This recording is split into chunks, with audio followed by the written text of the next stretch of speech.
Ahoi, liebe Kreuzfahrtfreunde und herzlich willkommen auf Barbados. Schon bevor eure Wohlfühloase hier anlegt, solltet ihr wissen, was ihr an diesem Tag machen wollt. Wollt ihr einen Strandtag machen? Es gibt Traumstrände auf dieser Insel. Aber Vorsicht, es gibt auch Albtraumstrände. Wollt ihr lieber das Inselinnere erkunden oder doch eher die Hauptstadt von Barbados, nämlich Bridgetown? Seid ihr lieber individuell und auf eigene Faust unterwegs oder macht ihr lieber gebuchte Landausflüge vom Schiff aus? All das seht ihr jetzt in diesem Video. Aber lasst uns mal keine Zeit verlieren und sofort von Bord gehen. Im Cruise Terminal könnt ihr hervorragend einkaufen. Und draußen findet ihr auch ganz schnell das Gate für euren Bus zu eurem Landausflug. Wenn ihr euch diese wunderschöne Insel lieber auf eigene Faust anseht, dann habt ihr überhaupt kein Problem damit, in Hafennähe einen Leihwagen zu bekommen. Auf Barbados herrscht zwar Linksverkehr, aber zum einen habt ihr euch daran ganz schnell gewöhnt und zum anderen ist der Verkehr außerhalb der Hauptstadt Bridgetown doch recht übersichtlich. Also traut euch ruhig. Und wenn ihr auf eigene Faust unterwegs seid, lernt ihr Land und Leute wesentlich besser kennen als auf jedem geführten Landausflug.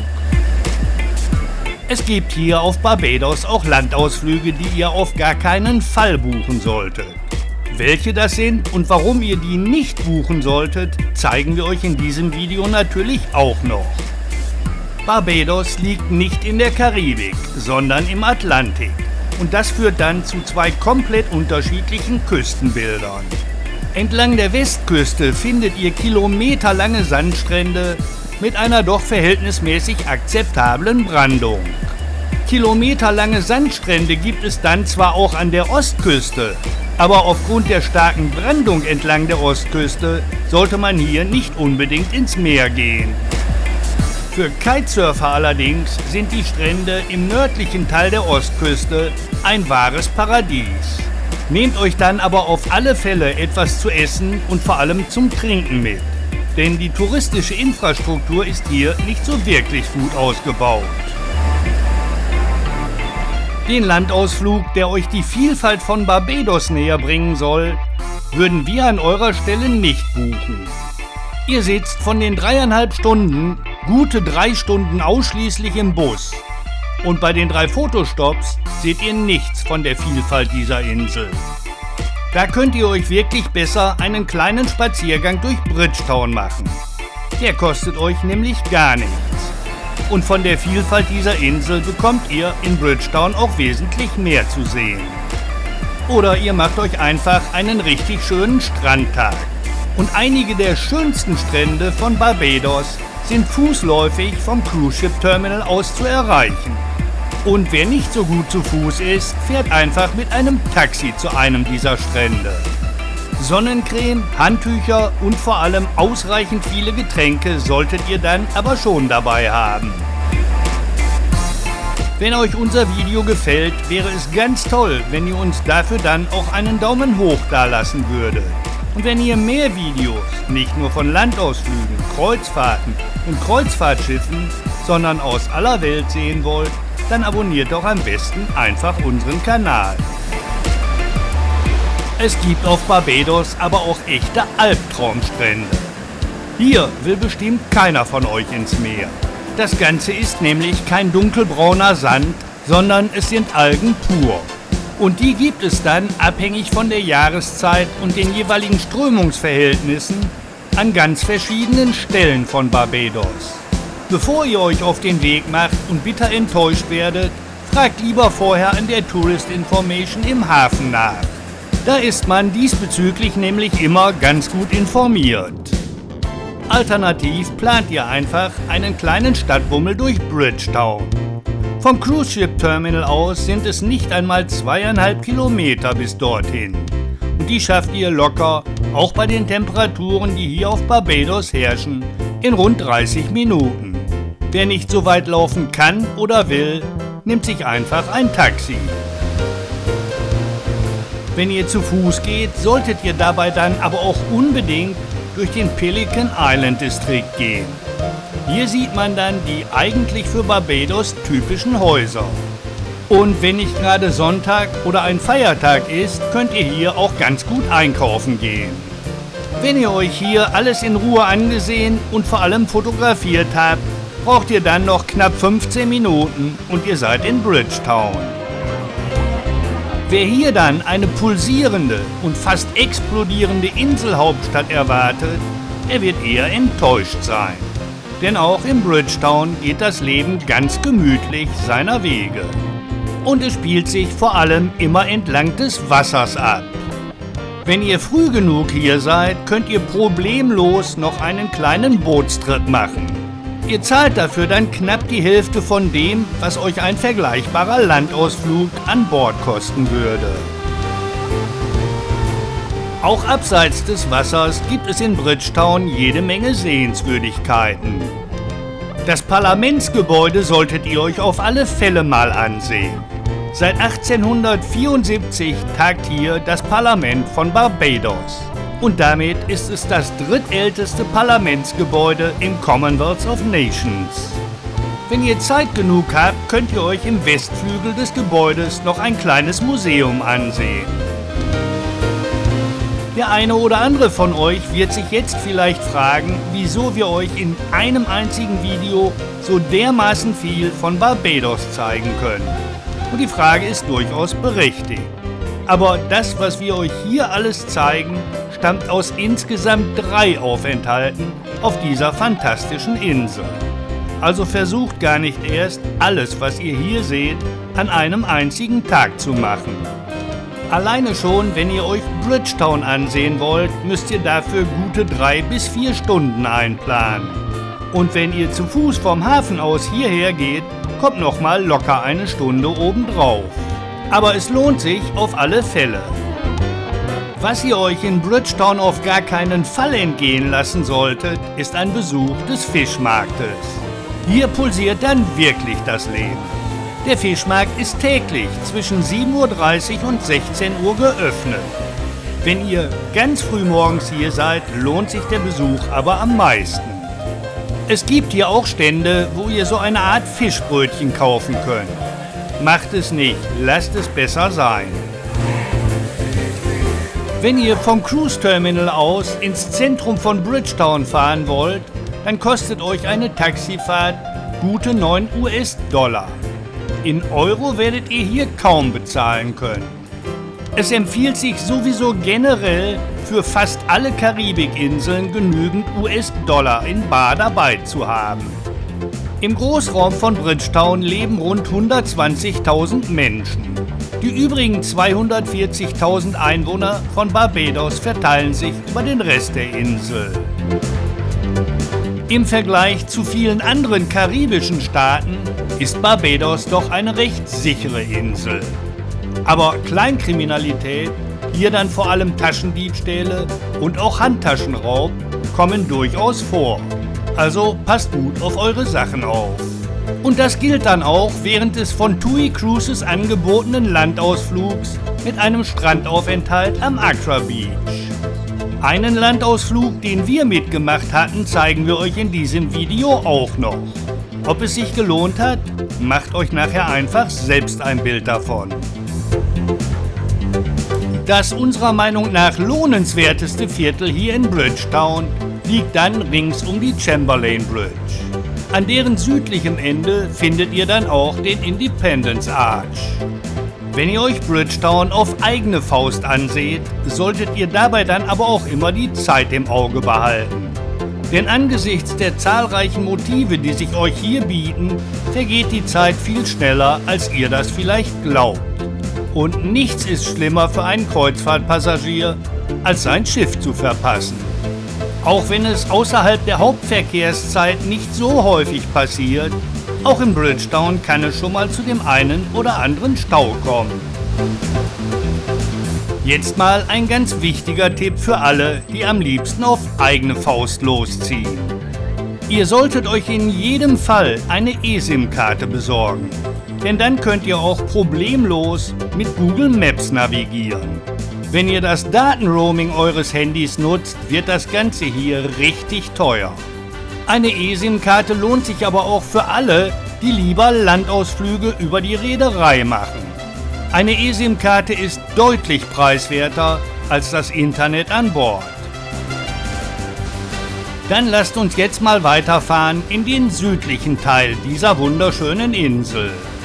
In dem rund 1,5 Kilometer langen Küstenabschnitt zwischen der Cave Bay und der Bottom Bay befinden sich die unserer Meinung nach schönsten Strände von ganz Barbados. TUI Cruises bietet aktuell leider keine Landausflüge zu diesen Stränden an. Aber es liegt wahrscheinlich ausschließlich an der hier doch recht starken Brandung. Bei der Bottom Bay können wir das ja durchaus sogar noch nachvollziehen. Etwas anders sieht es an der Cave Bay aus. Hier gibt es sogar ein Luxushotel und natürlich auch eine entsprechende touristische Infrastruktur direkt am Strand. Und kleine, von den Felsen geschützten Buchten, wo sogar Kinder oder Nichtschwimmer ins Wasser gehen können, gibt es hier dann auch.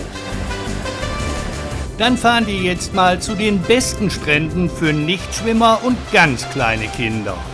Diese Strände befinden sich an der Westküste von Barbados und sie liegen nördlich vom Hafen aus gesehen. An einigen dieser Strände gibt es so gut wie keine Brandung und das Wasser fällt auch recht flach ins Meer ab. Wenn ihr Barbados auf eigene Faust mit einem Leihwagen erkundet habt, dann bietet sich Paul Owens Beach House als letzter Stopp, bevor es wieder zurück an Bord geht, geradezu an. Hier könnt ihr wirklich in aller Ruhe nochmal entspannen.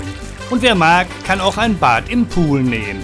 Tut manchmal auch ganz gut, um das Salzwasser wieder von der Haut zu bekommen. Ihr könnt hier recht gut und preiswert essen. Und ein Bad im Meer könnt ihr direkt nebenan auch nochmal nehmen. Dann kommen wir mal zu einem weiteren Ausflug, den wir euch nicht empfehlen können.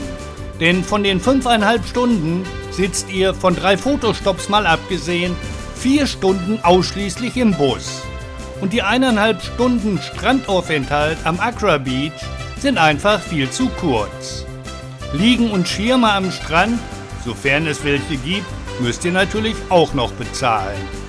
Da könnt ihr euch wirklich besser mit einem Taxi an einen der gar nicht weit vom Hafen liegenden Traumstrände fahren lassen.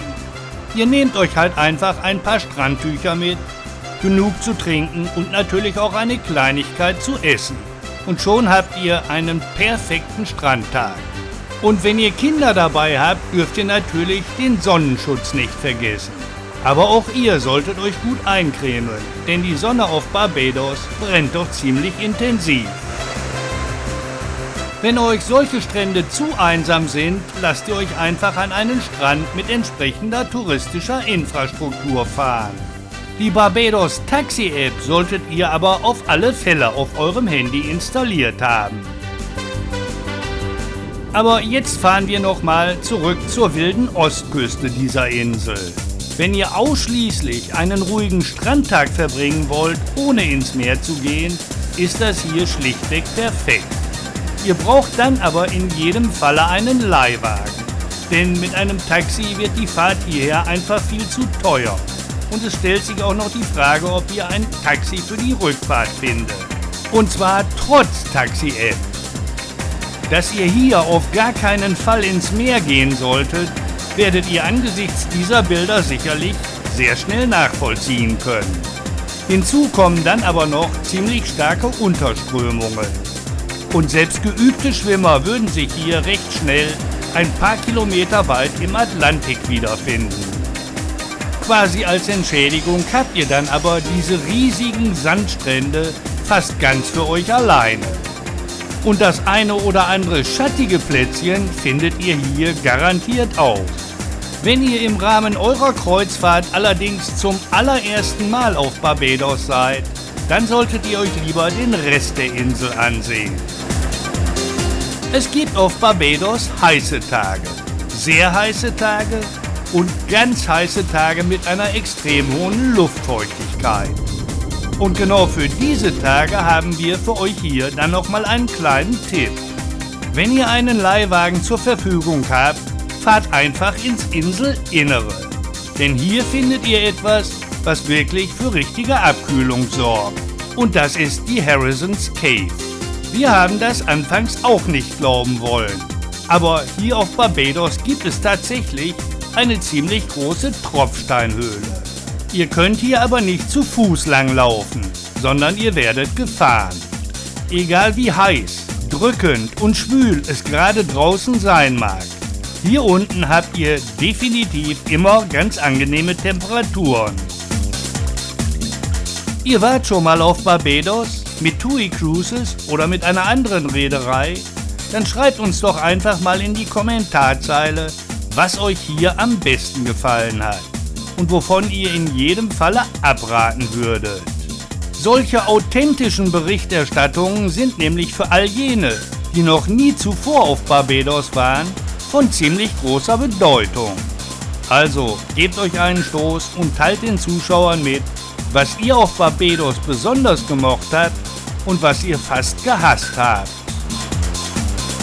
Für die Harrison's Cave solltet ihr runde 2 Stunden einplanen, wobei die reine Fahrt durch die Tropfsteinhöhle eine gute Stunde dauert. Es macht aber recht wenig Sinn, mit einem Taxi hierher zu fahren. Wir hatten euch ja zwischendurch schon angekündigt, dass wir euch auch noch einiges von unserem gebuchten Landausflug hier auf Barbados zeigen wollen. Und damit fangen wir dann mal an. Wer einen Landausflug bei TUI Cruises gebucht hat, muss vom Schiff aus nicht allzu weit laufen.